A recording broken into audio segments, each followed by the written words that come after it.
lampu yang hitam ni dengan yang putih ni harga dia sama. Tapi yang ni korang dapat lagi besar, lampu LED lagi banyak dan dia punya cahaya lagi padu.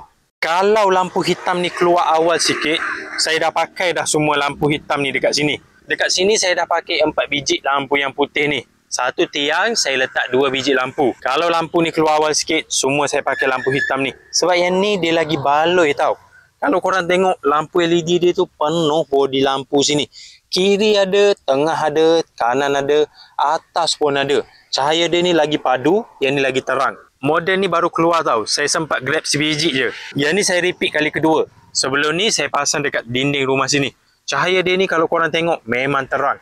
Dia boleh maintain terang macam ni dari maghrib sampai subuh dengan selamba. Sebab dia pakai bateri saiz besar dekat bahagian dalam. Kalau nak gantung dekat dinding macam ni pun boleh. Kalau korang nak gantung dekat tiang lampu macam ni pun boleh. Sebab dia bagi bracket besi macam tu.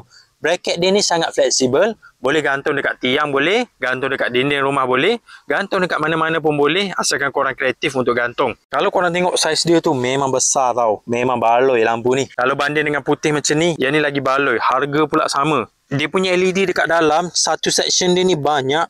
Tambah pula jenis pakai reflektor. Sebab tu cahaya dia ni boleh terang. Penuh tahu LED dia ni dekat bodi lampu. Kalau korang gantung dekat dinding rumah macam ni, pakai sensor boleh, tak pakai sensor pun boleh. Kalau korang pakai sensor, lampu ni dia akan nyala malap sepanjang malam. Dia akan nyala dalam mode standby.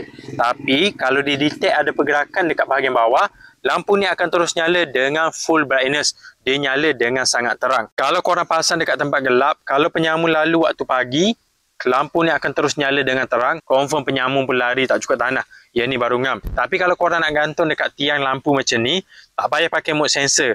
Biar je lampu ni nyala terang dari maghrib sampai subuh. Kalau cerah macam ni baru ngam.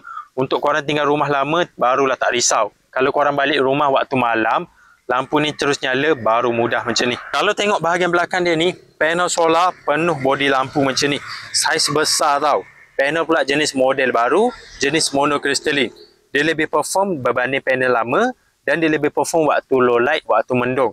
Panel saiz besar macam ni, korang jangan risau kalau musim hujan waktu mendung, dia tetap boleh cas lampu korang ni dengan penuh. Sebab dia boleh cas dengan cepat. Memang padu dia punya panel saiz besar ni. Jadi kalau korang nak cari lampu solar yang padu, saiz besar, harga bajet tapi dapat saiz besar macam ni, lampu LED pula banyak penuh bodi lampu macam ni, bateri besar, boleh nyala terang dari maghrib sampai subuh dengan selamba. Korang boleh cek yang model hitam ni.